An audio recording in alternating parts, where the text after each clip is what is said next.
laki-laki. Apa mau jadi takut sama istri? Nah, semua gaji tak diambil.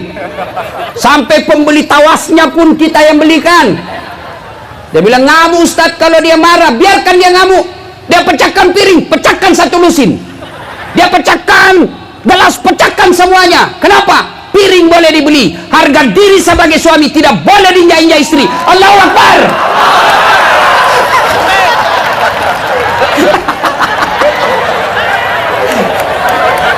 Hei bu, hei, kau kira kau masuk surga kalau suamimu ndak ridho? Biar hitam jidatmu gara-gara sholat, Senin Kamis kau tahajud, tiap malam kau tadarus. Tapi kalau durhaka sama suamimu, kata Nabi, jangankan masuk surga, baunya surga kau tidak dapat. Apa ini? Si mau kau? Kira enak jadi laki-laki? Hei, kira enak jadi laki-laki? Pagi-pagi sudah cari nafkah, kadangkala dihina di kantor, jadi pegawai honor, lebih banyak hormatnya daripada gajinya. Dihina, dimaki-maki, hormat terus, biar cocok, siap salah. Di jalan dihina. Ayo, dipikir bagaimana supaya saya bisa bawa uang pulang. Dipikir bagaimana dibelikan kau baju baru supaya tidak nahina kau tetanggamu. Dipikir bagaimana kau dibelikan emas supaya kau bisa dihormati sama saudara-saudaramu. Dipikir dibelikan kau AC supaya kulitmu tidak rusak. Itu dipikir semua suamimu. Mana pernah ibu-ibu pikir suami supaya bisa dibelikan cincin? Makanya dia suka ngomel.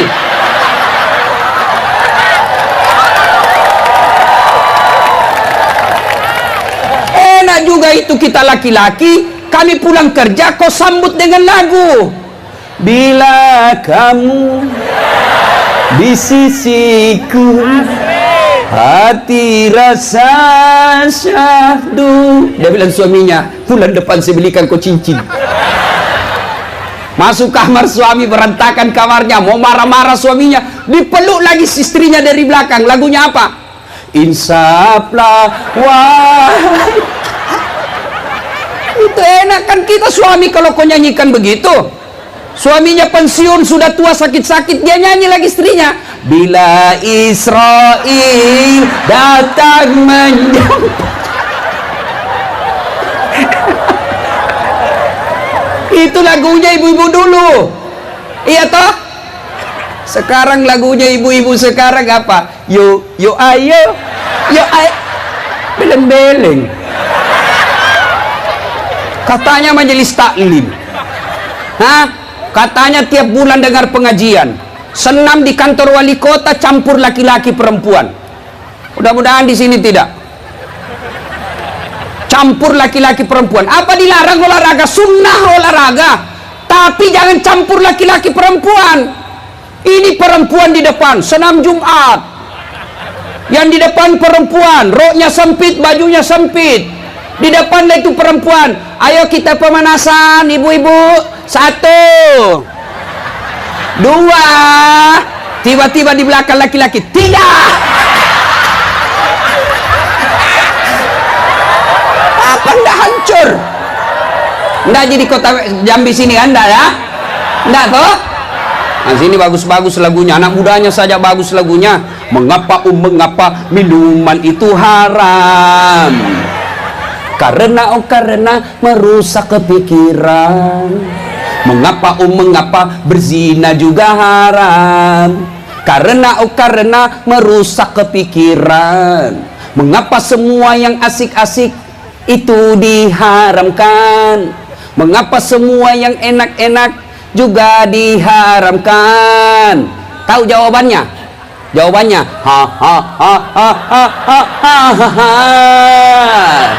itulah perangkap setan, umpannya ialah bermacam-macam kesenangan.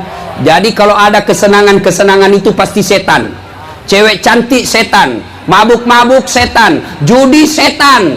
Itu lagunya orang-orang dulu zaman saya kecil. Sekarang lagunya anak-anak milenial apa? Pulang-pulangku berbadan dua. Mana dah hancur kau cilaka. Yang ketiga, keutamaan ilmu. Satu tadi, ilmu dia yang jaga kamu, harta kamu yang jaga. Dua, dengan ilmu kau dapat harta, tapi dengan harta belum tentu dapat ilmu. Yang ketiga kata Ali, harta kasih orang berkurang, ilmu kasih orang tambah. Kau punya uang 500.000, kasih tetanggamu 300.000, maka uangmu berkurang jumlahnya, hanyalah tinggal menjadi 200.000. Sementara ilmu, saya tahu Al-Fatihah, saya tahu Al-Fatihah, saya tahu Al-Fatihah, saya ajarkan kepada tetangga, saya ajarkan ke majelis taklim, saya ajarkan ke anak-anak mahasiswa saya, maka ilmuku semakin bertambah, yang disebut amal jariah. Makanya oleh-oleh pertama kita belajar. Allah mengabadikan ayat, Allah angkat beberapa derajat di antara kalian, orang yang beriman dan berilmu pengetahuan. Mana contohnya lagi? Ustaz Dasat. Biar saya terlambat datang pasti di depan Ustaz. Tidak dimulai acara kalau udah datang Ustaz. Meskipun saya kecil-kecil, tetap saya. Tapi Ustaz, apa kueku? Coba lihat kuenya di atas, enak semua. Ada temanku juga dokter tapi tidak tahu mengaji, takut disuruh. Apa? Di belakang. Apa bagiannya? Apa bagiannya? Bandam melojo. Kue-kue seadanya. Coba. Di dunia Allah sudah angkat derajatnya orang yang beriman. Maka adik-adik nih anak yatim, ya, jangan putus asa, Dek. Jangan sampai kau putus sekolah. Cari cara bagaimana sekolah, ya. Jangan cemas soal rezeki. Rezeki itu Allah yang ngatur. Rezekimu tidak akan diambil orang. Jangankan diambil orang, bertukar saja tidak. Sekolah, kau belajar. Hanya orang malas sekarang yang tidak mau belajar. Ada universitas terbuka, ada guru di mana-mana. Apa guru yang ada di mana-mana? Ada, itu namanya Om Google. Dulu orang mau belajar agama susah. Kenapa? Harus ke pesantren. Masuk pesantren belum tentu ada kitabnya. Ada kitab bahasanya lagi tidak bisa dibaca. Bisa lagi dibaca belum tentu ditahu artinya. Sekarang semua kitab-kitab klasik sudah ada di dalam dunia maya, namanya internet. Makanya belajar. Miskin kau Ustaz, kau miskin tapi Tuhanmu kaya. Coba, Allah sudah atur rezeki. Ibu-ibu tahu cicak? Tahu cicak, Ibu? Apa dia makan itu cicak? Nyamuk. Masuk akal enggak? Satu terbang, satu cuma di dinding. Iya toh? Enggak masuk di akal. Terbang, cicak di dinding. Nyamuk terbang. Di mana ketemu? Dia enggak punya terminal. Tapi lagu waktu kecil mengajarkan kita, cicak-cicak di dinding, diam-diam merayap, datang seekor nyamuk. Nyamuk yang datang. Tidak dibilang lagu, cicak lompat ke nyamuk. Setengah mati cicak, kasihan. Jadi jangan, ibu, sekolahkan anak. Bilang sama anak, bapak ngomong sama anak, nak, saya dulu mau jadi polisi, cuma putus sekolah nak, otakku tidak mampu. Sekarang lanjutkan cita-citanya bapakmu, kau masuk polisi. Bela itu ulama kalau kau jadi polisi. Masuk ke tentara, lindungi itu ulama kalau kau sudah jadi tentara. Nah, dulu saya mau jadi dokter, cuma karena otakku tidak nyampe, tidak lulus. Sekarang kau yang lanjutkan cita-citaku jadi dokter. Kabupaten ini saya yakin, kota ini saya yakin akan maju dengan pertolongan Allah. Kenapa? Dua pemimpin kita, wali kota dan wakil wali kotanya sama-sama doktor. Tidak dikhawatirkan lagi soal ilmunya. Insyaallah jarang-jarang kita dapat wali kota doktor, dan beliau bukan doktor kaleng-kaleng. Gagal lagi. Saya tadi tidak sangka Pak Wali Kota gagal begini, Masya Allah. Tanya saya bilang sepupu, mungkin pasca umur ini. Makanya saya tidak percaya diri dekat beliau. Saya sudah pendek, beliau tinggi, jadi gagah, saya hancur aduh. Kita doakan mudah-mudahan terkabul keinginan beliau. Kok kira tidak ada masalah nih wali kota? Banyak masalahnya. Dulu apa masalahnya? Mau jadi wali kota. Periode pertama maju, sukses. Selesai masalahnya? Tidak. Mau 2 periode. Sudah 2 periode, selesai masalahnya? Tidak. Mau jadi gubernur. Tidak ada masalahnya. Ini malah saya lihat ini muka-muka penuh masalah semua ini. Kita kira ustaz tidak ada masalah. Ustaz juga banyak masalahnya. Apa masalahnya? Mau kawin lagi takut sama istrinya. Saya tidak takut, saya tidak. Demi Allah saya tidak takut. Cuma istriku lebih berani dari saya.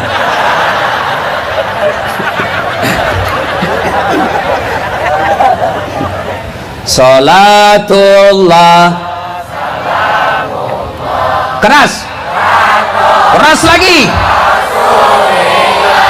Salatullah salamullah ala yasin.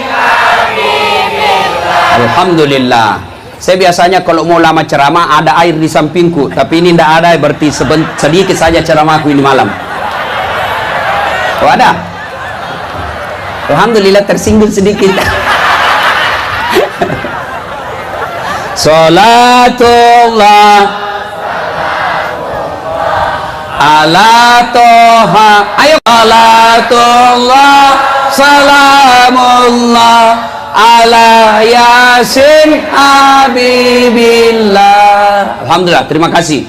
Yang kedua, kalau kota Jambi dan masyarakatnya mau sukses, yang kedua, silul arham, sambungkan persaudaraan, jangan kau berpecah belah. Tuh, orang bule berwasiat, kalian kalau mau sukses, Anda mau berjaya, integrity is very important thing in development process. Persatuan dan kesatuan bangsa adalah modal yang sangat berharga dalam proses pembangunan. Kau tidak bisa membangun di kota Jambi kalau ada perang-perangan. Kau tidak bisa membangun di kota Jambi kalau hanya bermusuh-musuhan. Kau tidak bisa membangun di kota Jambi kalau orang selalu rusuh di sini. Maka bersatu. Ayo, apa yang menyebabkan orang berpecah belah? Apa yang menyebabkan orang bertengkar? Satu, apa itu? Kepentingan politik. Biasa kita lihat di kantor-kantor wali kota, kantor bupati, kantor gubernur, baru 3 bulan sudah dilantik, gubernurnya dengan wakil gubernurnya sudah bermusuhan. Gara-gara apa? Bermusuhan karena apa? Pembagian proyek. Di Jambi tidak. Kita lihat malam ini, kita doakan pemimpin kita rukun dan damai. Apalagi yang membuat orang biasa berpecah belah? Gara-gara apa? Kesombongan. Apa itu sombong? Pakai barang mahal. Wali kota, kepala dinas, pak camat mau pakai mahal. Apa itu sombong? Tidak. Selama itu halal memperoleh, pakai itu barang-barang mahal. Ibu-ibu, pakai itu emasmu. Kalau perlu tulis di jidatmu, emas 24 karat. Apa itu sombong? Tidak. Pakai itu berlianmu supaya orang tidak menghina kamu. Kapan sombong? Ketika kau hina orang miskin. Contoh, hei, kau tahu ini bajuku? Krokodil, cabuaya. Ini 2 juta ini. Papa tahu krokodil? Kapolres saja tidak boleh sombong, apalagi security. Yuk. Yang kedua, penyebab datangnya sombong, kata Nabi, bertambahnya ilmu. Jangan sombong karena ilmu, karena Allah jelaskan, wa ma utitu minal ilm illa qalila. Saya tidak berikan kamu ilmu kecuali sangat sedikit. Mana orang yang berilmu sombong? Termasuk ustadz. Ada ustadz yang sombong? Banyak. Mana ustadz yang sombong? Yang mau benar sendiri, tidak mau menerima perbedaan pendapat. Sombong gara-gara ilmu. Apa yang kau sombongkan dengan ilmu? Allah tarik ilmumu. Kok pikun? Ada obatnya pikun? Ada orang pak tinggi sekali gelarnya, banyak, tapi akan sombong. Begitu mau pensiun mulai pikun-pikun. Diprotes sama istrinya, Pak, biasanya kalau kau mau pergi mengajar kau cium-cium jidatku. Ini sudah hampir 2 minggu tidak pernah lagi kau cium saya. Langsung dalam hati suaminya, berarti siapa kau cium selama ini? Ternyata pembantunya ada cium. Dan juga modus. Mantan-mantan sudah dengar begini, besok didapat di kamarnya pembantu sama anaknya. Kukira mamamu nak. Modus. Yuk. Yang ketiga penyebab sombong, apa itu? Bertambahnya harta. Yang keempat, bertambahnya amal ibadah. Ini bisa menjawabkan sombong. Penyebab percaya persaudaraan, kesombongan. Yang ketiga, penyebab datangnya ke perpecahan, sangka buruk, sakwa sangka. Tiba-tiba wali kota bikin mutasi, yang tadinya kepala dinas tiba-tiba menjadi staf ahli yang tidak ada stafnya. Sangka baik, kenapa saya dipindah? Sangka baik, oh bahwa wali kota berarti mau saya lebih belajar dan lebih banyak waktuku untuk keluarga. Sangka baik. Saya dulu bu, saya dulu tamat SMA mau jadi dokter. Ikut UMPTN waktu itu. Saya ikut bimbingan tes, bimbingan untuk lulus. Saya nasar puasa 7 hari kalau lulus. Saya salat tahajud 40 malam berturut-turut. Ibu bapak saya doakan. Saya juara di sekolah saya. Begitu tes fisik, tidak ada namaku, tidak lulus. Saya protes kepada Allah. Ya Allah, kenapa kau tidak kasih lulus saya jadi dokter? Kau tidak rugi jadi Tuhan kalau saya jadi dokter? Ternyata saya tahu jawabannya. Waktu itu IPC saya ambil, saya lulus IPS, saya lulus di Sospol. Pulang saya kuliah, dekat UNAS terjadi tabrakan. Berceceran darah di aspal, saya turun tolong dia. Dia yang tabrakan, saya yang pingsan. Ternyata saya tidak bisa lihat darah. Sampai detik ini kalau saya lihat itu di WhatsApp, orang-orang baku tikam, itu langsung saya kayak mau puntah. Ternyata saya tidak bisa lihat darah. Allah tahu, Ustadz, kau tidak usah jadi dokter, penyebab suntik-suntik. Kau jadi dokter, tapi dokter apa? Dokter psikis. Apa yang saya obati? Ustadz, kenapa suamiku selingkuh? Saya obati itu. Ustadz, kenapa istriku juga selingkuh? Saya obati. Itu. Nah, temanku yang jadi dokter waktu itu, tugas di Kepulauan Aru. Mau pulang Ramadan, tidak pulang. Kenapa saya? Rugi-rugi ke itu lebaran sama keluargamu, jauh cari uang. Mahal tiket Ustaz. Dalam hatiku untuk saya tidak jadi dokter. Tiket tidak pernah saya pesan. Allah kasih kau yang terbaik. Sangka baik. Ibu-ibu juga sangka baik. Kalau ibu sangka baik sama suami, tenang suamimu cari nafkah. Jangan baru 1 jam suamimu keluar kau sudah telepon. Di mana kau Pak? Di kantor Ji. Di mana kau? Di kantor. Bong, coba video call. Bagaimana suamimu mau cari nafkah dengan baik? Kau teror terus. Nih, kau sangka baik saja. Ditelepon suami tidak dijawab, sangka baik. Oh, berarti suamiku lagi sholat duha. Ditelepon lagi tidak dijawab. Oh, berarti suamiku lagi tadarus. Sangka baik. Tiba-tiba masuk WhatsApp, saya lihat suamimu bonceng cewek cantiknya. Sangka baik. Oh, berarti suamiku lagi nge-grab. Tenang perasaanmu. Yang ketawa, saya serius ini. Salatullah. Cowok yang tidak salawat kita doakan tidak dapat jodoh. Sin habibillah tawassalna bi bismillah wa bil hadi wa kulli mujahidi lillah bi ahlil badri ya Allah wa'tasimu bihablillahi jami'an wa la tafarraku. Berpegang teguhlah engkau kepada tali persaudaraan agama Allah dan janganlah engkau bercerai-berai. Orang yang banyak temannya, orang yang banyak sahabatnya, kata Nabi, 1, murah rezekinya. Saya tidak banyak duit, tapi banyak temanku banyak uangnya. Di Makassar, Bu, hampir tidak pernah laku uang saya. Istri saya itu senang betul kalau saya ke pasar. Ustadz aja yang ke pasar. Kenapa? Saya baru turun dari mobil, ada yang teriak, "Assalamualaikum Ustadz." Dalam hatiku aman dan terkendali. Ada yang isi telur, isi ikan, begitu mau bayar, "Berapa, Ji?" "Jangan maki Ustadz." "Berapa? Ndak enak, masih pagi-pagi." "Jangan Ustadz." Dalam hatiku, memang itu kutunggu. Banyak teman, banyak yang bayarkan kau. Yang kedua, banyak teman gampang selesai masalah. Saya ke kantor polisi, tiba-tiba Kapolres lihat saya. "Assalamualaikum Ustaz." "Waalaikumsalam Komandan." "Ada apa ini Ustaz?" "Mau panggilan SIM Komandan." "Gampang, panggil Kasat Lantas." "Urus SIM-nya apa Ustaz?" "Selesaikan dengan cepat. Jangan lagi kau minta uangnya Ustaz. Dosa uang Ustaz kau makan." Selesai. Banyak teman gampang selesai. Yang ketiga, banyak teman bisa menang pilgub.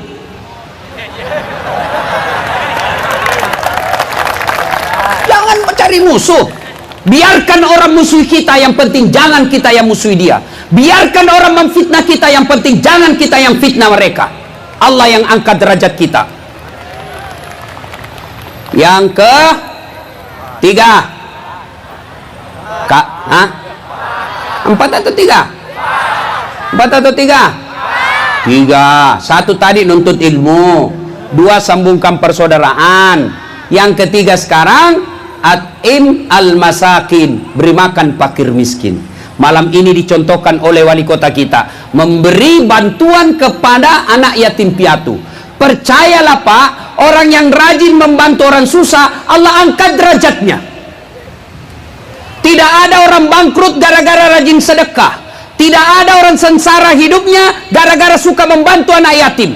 Maka ibu-ibu, kalau mau suamimu tertolak dari bencana, suamimu tertolak dari perempuan-perempuan jahat, maka lindungi suamimu dengan cara apa? Rajin sedekah. Kata Nabi, ada 6 sifat yang membuat tertolak kau dari bencana, terhindar dari kau musibah. Satu diantaranya kata Nabi, agar kalian terhindar dari musibah rumah tanggamu, as-sadaqatu, bersedekahlah. Sebentar malam bangun salat tahajud, lalu ngadu kepada Allah. Berdoa tidak harus bahasa Arab. Ini banyak diantara kita berdoa beli buku tata cara berdoa, baru dia hafal. Tidak menghafal itu doa. Doa itu bahasa gaulnya curhat, bahasa bugisnya mah peletuk. Daripada kau pakai bahasa Arab, salah ucapan, belum tentu kau mengerti itu bahasa Arab, bingung malaikat. Apa ini Nabi bilang malaikat? Lain di bibir, lain di hati. Bingung malaikat, apa maksudnya ini ibu ini? Dia mau supaya suaminya dihindarkan dari wanita jahat, nah dia minta jodoh. Bingung malaikat. Berdoa tidak harus bahasa Arab. Bangun sholat hajat, selesai sholat hajat, ngadulah kepada Allah. Ya Allah, Engkau yang menitipkan rasa cinta dalam hati suamiku. Saya lihat suamiku akhir-akhir ini mulai jahat ya Allah, mulai dia jarang kembali ke rumah. Tidak mungkin saya bisa jaga HP-nya 24 jam, tidak mungkin saya bisa awasi 24 jam. Engkau yang maha mengawasi ya Allah, Engkau yang menitipkan rasa cinta dalam hati suamiku ya Allah. Titipkan rasa cintanya kepadaku, kasih pusing kepalanya kalau dia tidak lihat saya 2 jam. Dikabulkan doamu. Ya Allah, supaya doaku cepat dikabulkan. Ini ada duitku 1 juta, saya bawa besok ke panti asuhan. Mudah-mudahan 1 juta ini saya tolak bala, suamiku terhindar dari wanita jahat. Boleh. Dan jadi masalah kalau suaminya juga bangun sholat tahajud, karena dia sudah tahu juga rumusnya. Ya Allah, saya sudah capek lihat istriku ya Allah, ngomel-ngomel aja kerjanya ya Allah, tambah berat badannya juga ya Allah, tambah kuat makan ya Allah, hancur saya ini hari ya Allah. Ya Allah, ini ada uangku 1 juta, saya bawa ke anak yatim besok ya Allah. Mudah-mudahan 1 juta ini ya Allah kau tolak saya dari bencana ya Allah. Mudah-mudahan istriku saya ikhlas kawin lagi ya Allah. Bingung malaikat yang mana dikabulkan. Yang keempat, kalian mau sukses kata Nabi, ahsin kalamaka, haluskan tutur katamu. Saya baru kenal Pak Wali, saya baru kenal Pak Wawali, baru beberapa jam, saya yakin beliau orang santun, tutur kata baik. Tidak ada orang senang yang kasar ngomongnya Pak. Tidak ada orang senang biar kita bos marah, meskipun anak buah kita salah, kita marah-marah dengan kasar, tidak mulia kita di hadapan Allah. Saya anak mahasiswa saya di Unhas, kalau dia salah, saya tegakkan disiplin, saya tidak kasar. Terlambat dia masuk, Assalamualaikum Ustaz, buka, Waalaikumsalam. Dek, karena kabar? Jam berapa orang masuk? Jam 10 Ustaz. Jam berapa mini Dek? Jam 10.15. Harusnya masuk jam berapa Dek? Jam 10 Ustaz. Berarti lewat mi Dek? Iya Ustaz. Jadi bagaimana perjanjian? Tidak boleh masuk toh? Iya Ustaz. Belum minggu depan lagi masuk dia. Assalamualaikum. Senang dia. Coba kalau dia marah, ini anak mahasiswa tersinggung, dia kasih kempes bom mobil tak. Tidak ada orang senang orang kasar ngomong. Kata Nabi, kalian mau jadi pejabat, jadi orang kaya, jadi pejabat sosial, jadi pejabat publik, kalian mau sukses, ahsin kalamaka, haluskan tutur katamu. Yang keempat, yang kelima sekarang, kalian kalau mau sukses, wa minal laili fatahajjat bihi, bangunlah engkau sepertiga di akhir malam untuk sholat tahajud. Alhamdulillah ini saya lihat muka-muka rajin sholat semua. Amin. Tapi saya curiga masih banyak yang malas sholat 5 waktu. Jangankan tahajud, 5 waktu saja masih malas. Kapan ini perempuan banyak tidak sholat? Kalau ada pengantin, mukanya dikira tembok, coklat, biru, abu-abu, krem. Kasih, sekarang itu saya biasa lihat kalau ada pengantin, saya kasihannya ibu-ibu. Ya. Apalagi yang membuat dia tidak sholat, jilbab sakaratil maut, 3 lapis, ada birunya, ada kremnya, biru angu-angu sini, baru nak kasih mirip lagi sedikit sini, 14 cempilnya, 17 peti-petiknya, lalu ada itu juga kainnya, dia kasih tali, dia guratur, dia ikat di lehernya, ya toh? Lalu ada kayak pohon-pohon di belakangnya, roknya sempit, bajunya juga sempit. Kata suaminya, buru-buru terlambat kita pergi pengantin. Apa kata istrinya? Tunggu dulu pak, setengah mati kita jalan deh. Beleng-beleng. Coba kalau rokmu sempit, longgar, tiba-tiba burung suami, coba mana kita ngomong? Gampang. Sampai tunggu sedikit sekali. Hati-hati. Beleng-beleng. Tiba waktu sholat, ayyalas sholat. Kata suaminya, bu, kau belum sholat duhur, sudah mau asur, kau pergi sholat. Sadar kok pak? Saya sadar, saya suruh kau sholat. Kau sadar pak? Saya sadar ini. Kau tidak lihat ini jilbabku, 1 jam dipakai.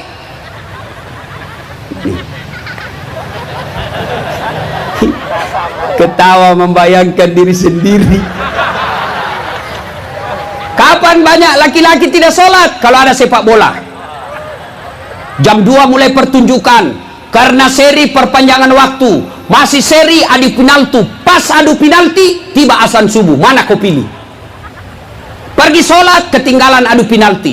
Nonton adu penalti, lewat salat jamaah di masjid. Akhirnya apa? Kemana kangku saya lihat, dia ambil sajadahnya, sholat depan televisi. Pukul pan, bodoh ini, apa ini? Ketinggalan gol orang. Ayo, pak, mau sukses? Sholat. Kecil dunia, kecil jadi kepala dinas, kecil jadi wali kota, kecil jadi camat, kecil punya rumah, kecil punya pekerjaan. Allah cuma minta ista'inu bisabri wassalah. Sabar, perbaiki solatmu. Saya yang kerjai itu semua apa yang kau mau. Yang penting solat. Ini bagaimana hidupmu mau bagus? 30 tahun merantau dari Sulawesi, datang ke Jambi, tidak bisa beli rumah, tidak bisa lepas dari kredit. Kenapa? Kau tidak solat. Coba lihat wali kota. Wali kota ada ajudannya.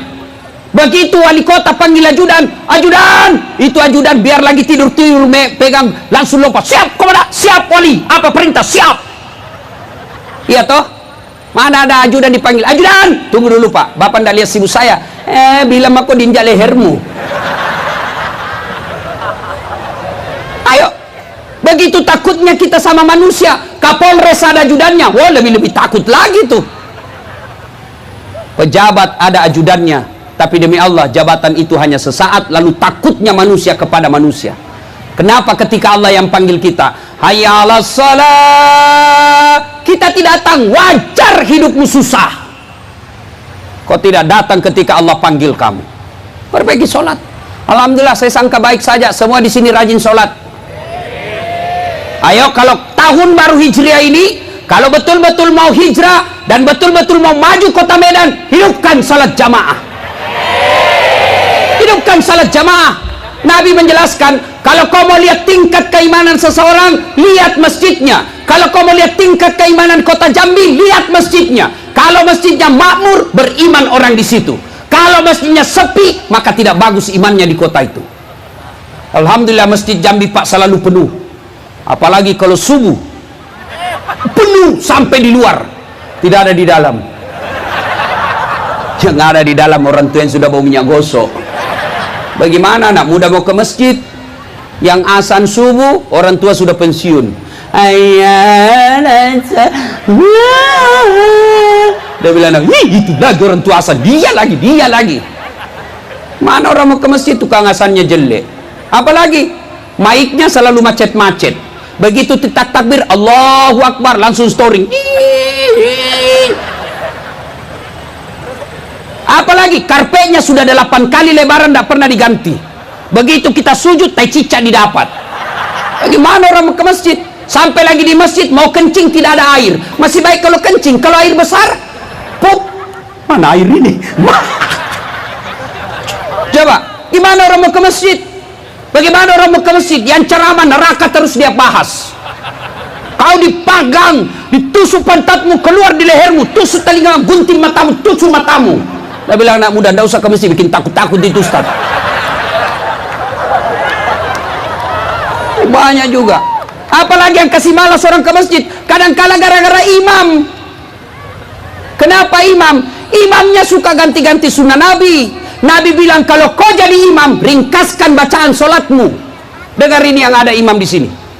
Kalau kita mau angkat takbir itu kan sunnah, balik ke belakang, salat tajami rahimakumullah. Untuk apa? Kita mau lihat pasukan kita. Kalau banyak orang tua rematik, jangan kau kasih panjang. Siksa orang tua, kasihan yang pensiun. Allah. Kalau subuh itu biasa jatuh kepalanya, naik lagi belum selesai, jatuh lagi kepalanya, kasihan. Dikasih naik lagi belum selesai, jatuh lagi. Kau siksa orang tua. Ada juga anak muda barangkali yang mau sekali mau pergi ketemu pacarnya, atau ada ibu-ibu yang mau sekali kentut, lawannya. Atau ada barangkali anak muda begitu rakaat kedua Allahu Akbar, dia periksa kantongnya, kunci motor melengket di motor, pasti tidak khusus, mati hilang motorku. Makanya jangan kasih panjang, kata Nabi. Kalau kau sendiri, biar kau rakaat pertama kau kasih hatam Quran urusanmu. Kalau imam ringkaskan, kata Nabi. Yang kedua, kalau kau jadi imam, baca yang umumnya orang hafal. Tujuannya apa? Satu, supaya jamaah kalau kau salah ada yang luruskan. Coba kalau imam membaca wadduha salah, anak-anak pun bisa luruskan. Kenapa? Umumnya kita hafal. Tapi begitu imam membaca Al-Anfal salah, ewayalemu. Hadapi dirimu sendiri. Ada ini imam penghafal Quran, di tes hafalannya anak muda, pergilah sholat, imam dia baca-baca yang betul-betul susah. Begitu lagi imam sholat, tiba-tiba ada cicak jatuh ke telinganya, kena telinganya, stres, kaget hilang hafalan. Dia tidak tahu apa sambungannya. Dia ingat, lupa betul, tiba-tiba dia bilang, tolong bantu di belakang. Dia bilang yang di belakang, saya juga tidak tahu. Tiba-tiba dia berteriak, daripada repot kalau begitu, Allahu Akbar.